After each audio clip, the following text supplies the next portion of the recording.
Bonjour à tous. Aujourd'hui je vous retrouve pour une nouvelle chronique vidéo de ma dernière lecture que je vais vous présenter, qui est un véritable coup de cœur pour ce mois de juin. Je perds mes papiers, il y a du vent. Et qui est Projet Artemis. J'ai reçu cet exemplaire en double, donc je pense que je vais vous en faire gagner un. Je vous poserai quelques questions en fin de vidéo et puis je ferai un tirage au sort. Voilà. Mais je vais d'abord vous le présenter pour voir si ce livre vous intéressera ou pas. En tout cas, moi, vous allez voir, je l'ai particulièrement aimé. Alors, j'ai pas l'air super à mon aise parce que je suis dans le parc de mes chevaux et que j'ai juste tiré un simple fil et ça va pas être forcément facile. Je voulais vous dire quelques mots sur l'auteur parce que j'ai été très impressionnée par sa biographie. En fait, elle est ingénieure en informatique et télédétection spatiale, un milieu alors je savais même pas que ça existait, que je ne connais vraiment pas, et finalement d'ailleurs ce livre m'a permis une belle ouverture là-dessus, mais en fait donc malgré ses études très mathématiques, donc c'était juste pour dire qu'effectivement elle a fait des études beaucoup plus mathématiques, physiques que littéraires. Mais elle a écrit journaux intimes, poèmes, voilà, et donc ce livre, elle l'a commencé assez jeune. C'est son premier livre, sachant que, alors j'ai vu sur son site qu'il y avait une suite, je vais me dépêcher de me procurer cette suite parce que j'ai vraiment envie de savoir. Mais voilà, donc elle mélange pas mal de choses.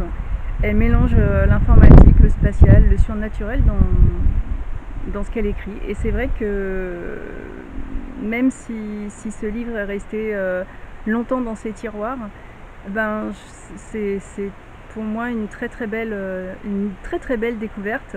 Autant sur beaucoup de points. Voilà. C'est édité par Books on Demand, j'en parle à chaque fois. C'est vrai que j'aime beaucoup ce principe puisque les livres sont papier, ne sont imprimés que à la demande. Et ça, je trouve ça particulièrement écologique et j'aime bien ce principe. Voilà. Alors pour ceux qui aiment bien avoir le nombre de pages, il fait 190 pages. 190 pages à avaler sans modération. Non, faites attention, le papier c'est pas très comestible. Je vous parle un peu de l'histoire et je vais vous présenter les personnages. Alors bon, vous allez voir que nous avons des personnages un petit peu sur différents points de la planète, donc ne soyez pas surpris. L'histoire commence en France, en Sologne, donc chez nous. Et nous avons Tom qui écrit ses songes le matin dans un journal de rêve. Peut-être que vous en avez un. Il est un peu gêné par ses rêves parce qu'il trouve souvent des bribes de ces fameux rêves dans des actualités morbides. Et là, ce jour-là, il est vraiment en sueur, il a les mains qui tremblent, et puis il a 80 ans, et il se dit que quand même, il est drôlement trop vieux pour ressentir ce genre d'émotion. Il est gêné par ce rêve, et il en parlera à son fils.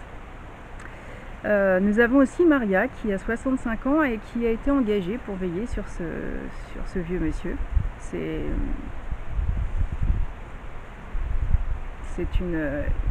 une dame donc qui est là pour s'occuper de lui, mais qui s'est prise d'affection, même s'il n'est pas toujours forcément très sympa parce qu'il a l'air d'avoir un caractère particulier. Ce monsieur, c'est vrai qu'elle voilà, elle l'aime beaucoup et elle s'occupe énormément de lui. Et j'en ai parlé, donc ce monsieur a l'un de ses fils qui est Cédric et qui est journaliste scientifique à Stockholm. Donc là déjà on a changé de pays, mais qui correspond très souvent avec son père. Alors je vous transporte dans le Maryland, aux États-Unis, où nous allons faire la connaissance de Charline. Charline travaille à la NASA. Bon, elle étudie le trou noir de notre galaxie. Et alors, elle est présentée comme une femme vraiment séduisante, alors brune, le teint mat, avec des magnifiques yeux en amande brun, un sourire très franc. C'est une jeune femme particulièrement sûre d'elle.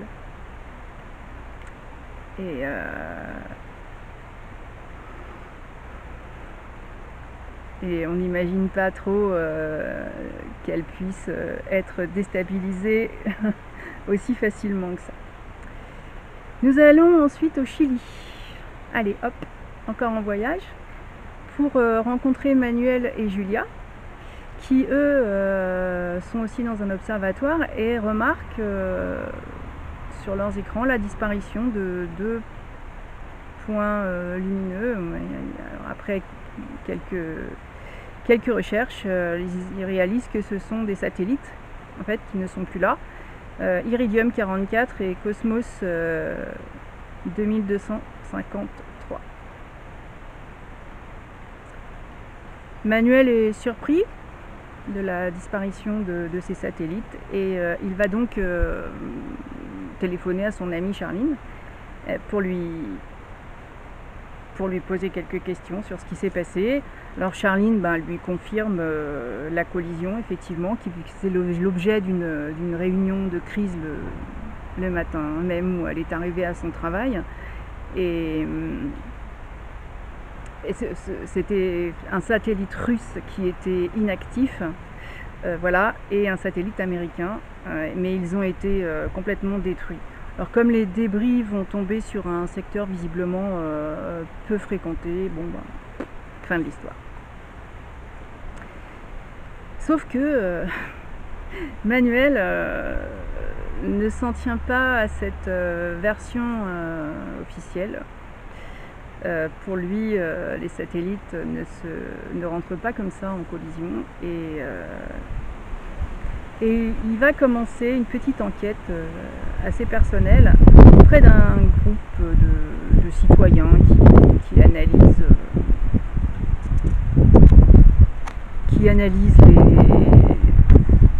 vous savez, un peu les mensonges, les complots des gouvernements et voilà, c'est ce qui se passe dans le Darknet. On a des groupes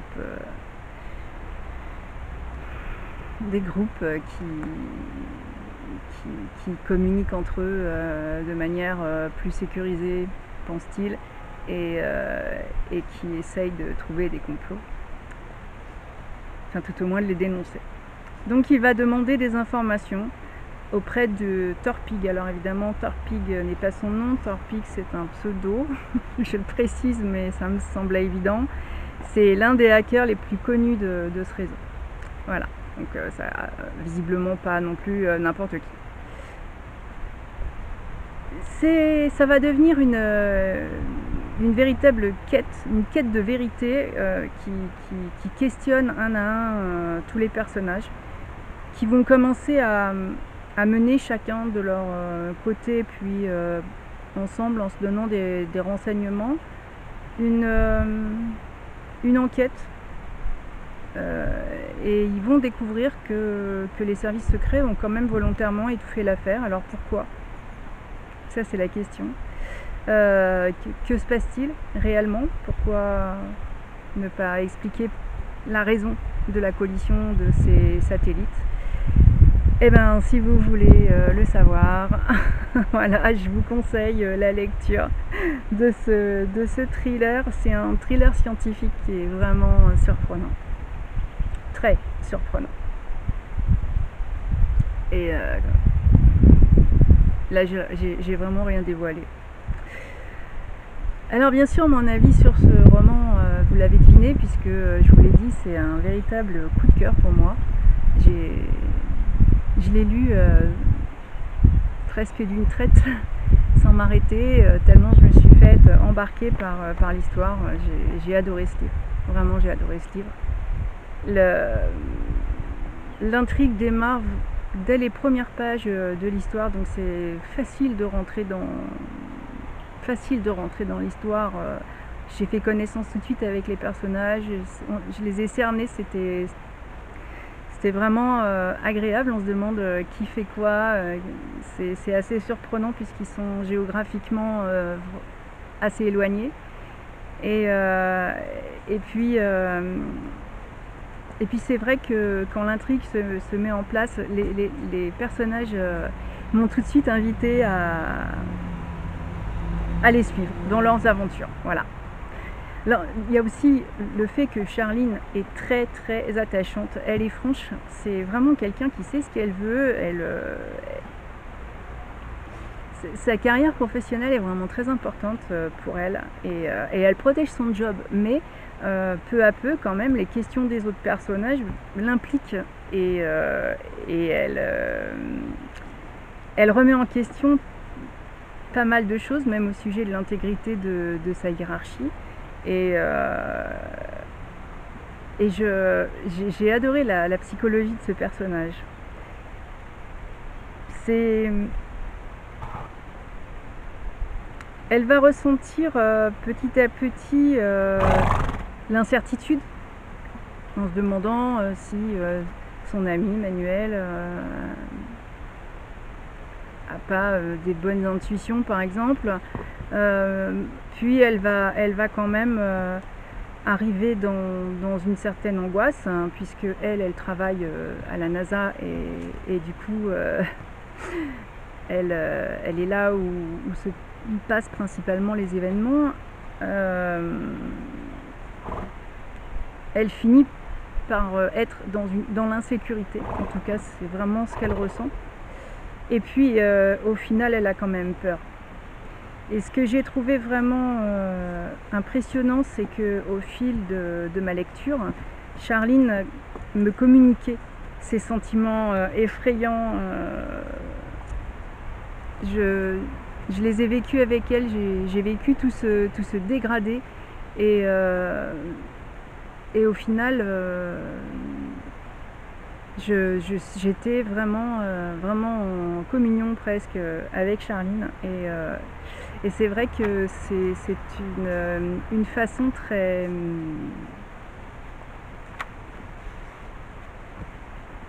c'est rare d'avoir une aussi belle déclinaison de sentiments sur un seul personnage, et je l'ai trouvé vraiment fluide et particulièrement bien écrit. Alors Charline est un personnage à découvrir, les autres aussi. Après j'ai été particulièrement touchée par Charline, et c'est pour ça que je vous en parle, parce que c'est vrai qu'au départ elle n'est pas du tout dans le complot. Voilà. Elle n'est pas comme son copain, parce que Manuel, lui, il est super excité et intéressé, parce que il va découvrir un complot, et c'est un peu ce qu'il fait avec son groupe. Il est déjà là-dedans, lui. Et ce personnage nous fait traverser les barrières pour nous emmener un peu dans un autre monde, parce qu'on va vivre dans le darknet, et dans dans un univers de hackers, de scientifiques finalement d'ailleurs, même si ce n'est pas très légal, mais qui sont généralement assez doués. Et si Charline est très prudente, elle est vraiment Oui, au départ, vraiment, elle tient à son travail et donc elle se protège et elle est extrêmement prudente, alors que Manuel, lui, est complètement confiant, voire trop confiant, je trouve, et très investi dans un univers qui est complètement opposé à sa profession. Parce qu'il travaille, c'est un peu Dr Jekyll et Mr Hyde, j'ai trouvé, Manuel, voilà. Et ce qui m'a aussi beaucoup attiré dans ce roman, c'est qu'il y a un brin de romance qui se glisse dans l'intrigue et c'est aussi tout à fait surprenant.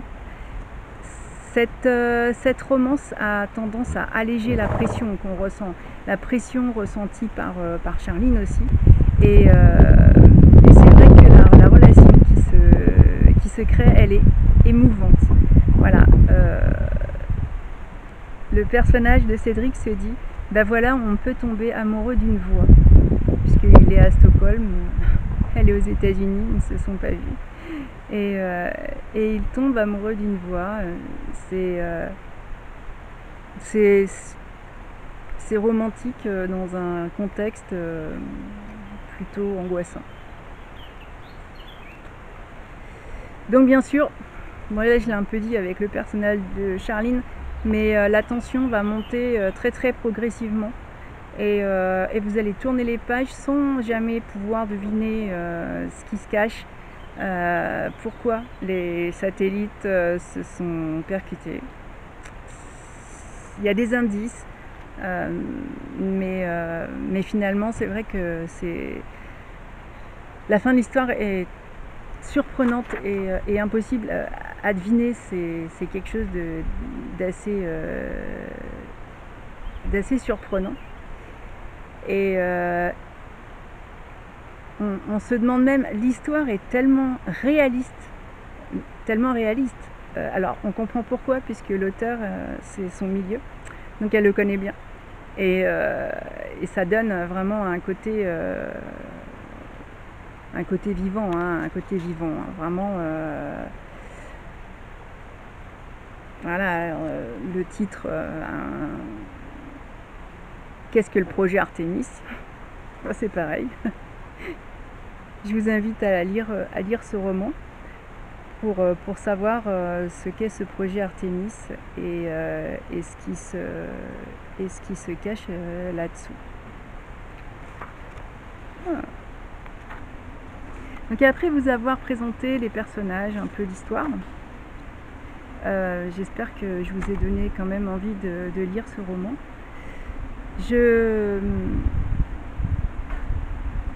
J'ai trouvé un intérêt autre dans ce roman, parce qu'en fait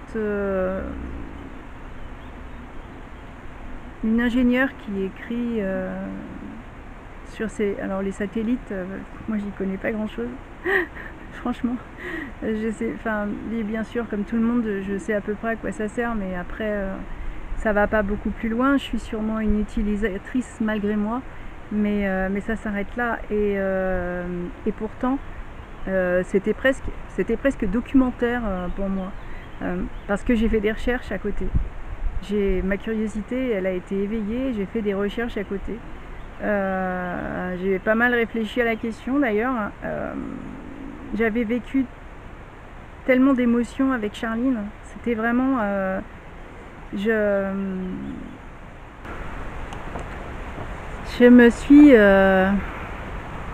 donc posé des questions scientifiques, spatiales, en me demandant si l'auteur qui travaille un peu dans ce secteur dont parle le roman cherche pas à nous émouvoir, ou je sais pas, ou à témoigner.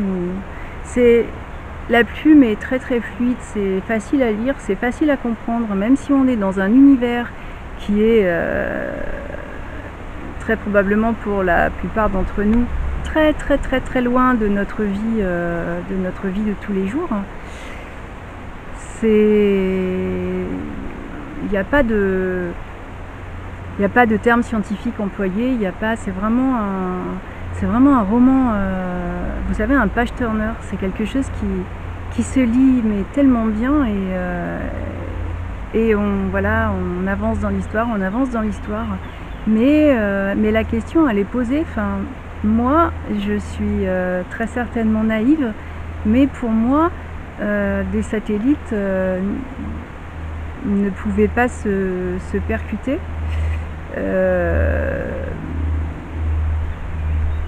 J'ai donc fait quelques recherches tout à fait personnelles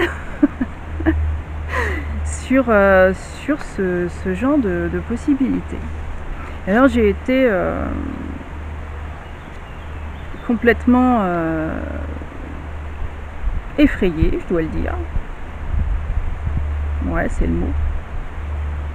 Parce que il y a eu effectivement une collision le 10 février 2009.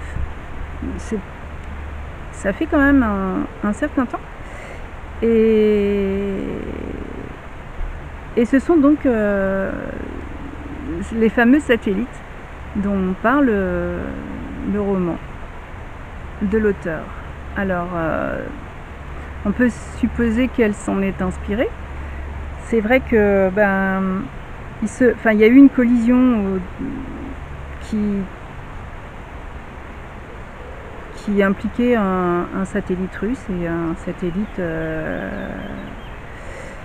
de communication américaine.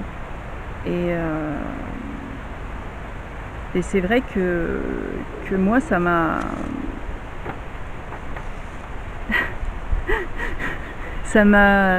intriguée au point d'aller regarder dans un magazine, dans plusieurs magazines, les articles qu'il y avait eu à ce niveau-là. Alors j'en ai trouvé peu, mais malgré tout, j'ai découvert, bon après, je pense que quelque part je m'en doutais, mais les satellites qui sont, je sais pas, en fin de vie, inactifs, ne sont pas démantelés, ne sont pas ramenés, donc ils continuent comme ça à tourner dans l'espace. Ok. Alors il y a pas mal de débris, il y a pas mal de... Et je me suis dit, quand même, c'est fou ça, parce que on pollue nos sols, ça je suis bien placée pour le savoir. On détruit notre lieu de vie en détruisant notre planète, finalement. C'est vrai que toute notre nouvelle technologie, c'est pas forcément parce que on fait ce qui nous plaît pas dans d'autres pays qui acceptent sans trop rien dire, mais la pollution, elle est effectivement sur un autre continent. Enfin, ça reste la même planète, donc à un moment ou un autre, ça nous revient dans la tête. Et puis donc de voir tous ces débris, il y a déjà les fonds marins, et voilà, et je me suis dit, finalement, que ce soit en dessous, au-dessus, on vit dans une poubelle, c'est pas possible autrement. Et pour moi, une telle technologie de pointe qui coûte quand même beaucoup d'argent,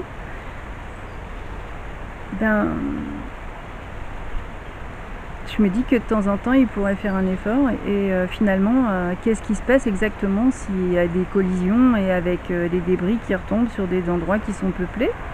C'est la question. Alors l'article du journal parlait de faire une législation. Je ne sais pas trop où ça en est. Apparemment, il n'y a pas grand-chose qui a changé aujourd'hui. Mais alors l'article datait de 2009,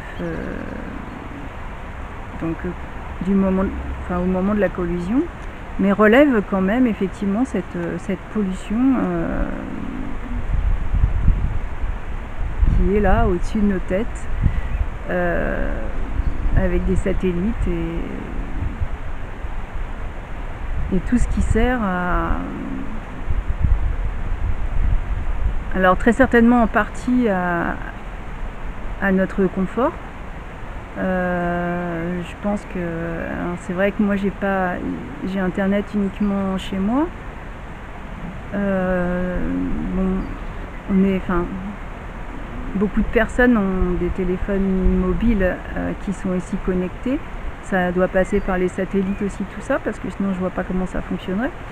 Alors là, attention, hein, j'y connais rien du tout.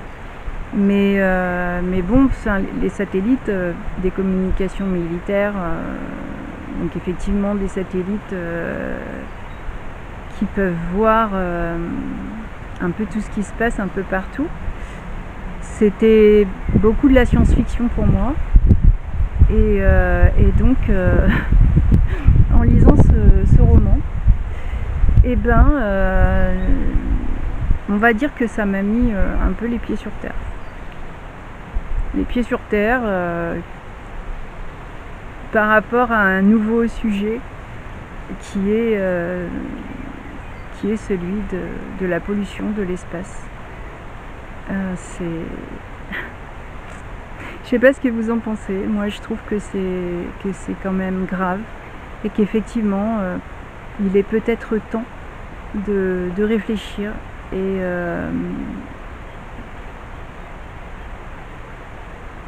de repenser un peu, probablement, l'avenir.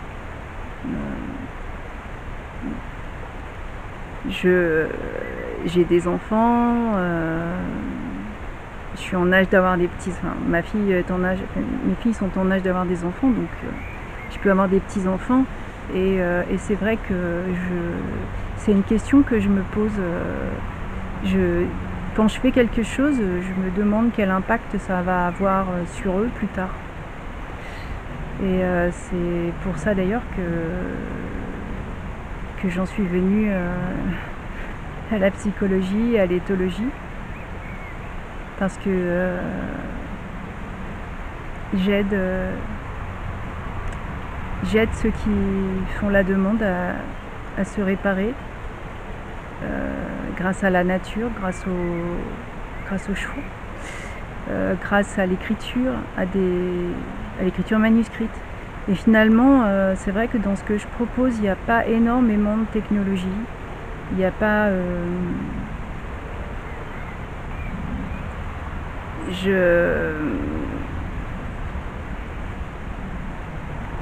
remercie l'auteur de m'avoir ouvert les yeux. C'était peut-être pas forcément son but, hein, mais bon, elle a vraiment changé mon regard sur les choses et fait pour moi donc ce roman qui est une merveille dans l'histoire, dans l'intrigue, dans le thriller. C'est mon style de lecture, donc un thriller scientifique qui est vraiment passionnant, mais en plus une réflexion sur beaucoup de choses qui n'est pas terminée d'ailleurs, hein. Je pense que je vais faire peut-être sûrement un peu plus de recherche parce que c'est un sujet que je connais pas et j'aimerais en savoir un peu plus. Voilà. Alors,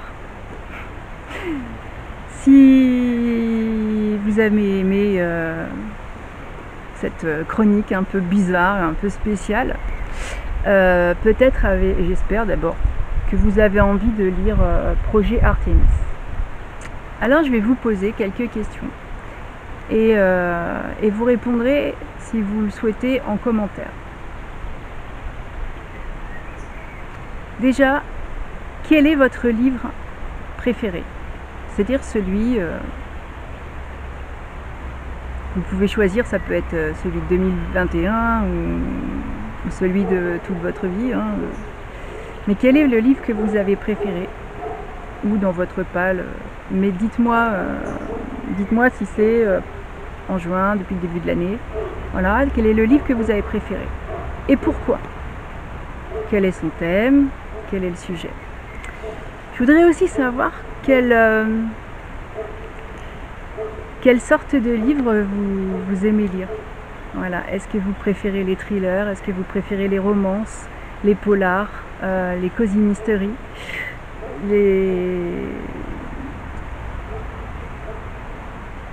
la poésie, voilà, donc votre style littéraire, celui dans lequel vous vous sentez bien, votre zone de confort. Je voudrais savoir aussi si vous aimez parler de vos lectures. Voilà. Si oui, merci de me préciser sur quel support, que je puisse regarder un petit peu ce que vous faites. Et je précise que je ne peux envoyer ce livre que en France métropolitaine et dans les quelques pays où on peut envoyer par Mondial Relais, la Belgique. Bon, je pense que vous savez si vous avez Mondial Relais. Sinon, bon, je ne peux pas payer des frais comme ça de port. Donc ça, je le précise. Voilà. Et puis, j'aimerais aussi savoir ce que vous trouvez dans la lecture. Voilà. Est-ce que c'est un plaisir seulement? Est-ce que vous cherchez un développement personnel? Est-ce que vous aimez vous poser des questions? Est-ce que vous imaginez vos personnages? Voilà. Essayez d'écrire tout ça en commentaire. Ça peut être très intéressant. Je le ferai. Je participerai. Et puis, je vais arrêter là-dessus parce que je pourrais en parler pendant des heures et des heures et des heures et vous allez en avoir marre de me voir et de m'entendre. Alors la semaine prochaine, je vais vous dire franchement, je sors totalement de ma zone de confort. Et là, pour l'instant, je suis incapable de vous dire quoi que ce soit sur un livre que pourtant j'ai lu. Il s'agit des Insurgés stellaires. Et là, le titre m'a trompée. Alors c'est un roman qui est très très court, mais qui est très très... Oups. J'aime bien ramasser des petites choses. C'est un jeune auteur, et franchement là, faire la chronique, j'ai l'impression de repasser le bac français. Voilà, mais je vais prendre le temps de... C'est vraiment pas le livre qu'on lit dans le canapé comme ça, non, pas moi en tout cas. Et il y a une profondeur, une grosse profondeur dans l'écriture, dans les sentiments et dans la poésie de ce livre que je ne veux pas, louper, je veux pas passer à côté. Donc la première lecture m'a donné une idée et je vais relire très sérieusement pour pouvoir un peu vous le présenter. C'est au moins une culture littéraire très très très instructive. Voilà. Il a des tas d'avantages, même si je dis que ça me sort de ma zone de confort. Voilà, alors si vous avez des questions, n'hésitez pas. Si vous avez envie de travailler avec moi, vous avez mes coordonnées. Quoique je suis un petit peu débordée en ce moment. Et puis, vous retrouverez une chronique rédigée lundi, parce que c'est comme chaque lundi, c'est lundi, que lisez-vous? Donc vous retrouverez une chronique rédigée, un peu plus argumentée, un petit peu plus dans le cadre, quoi.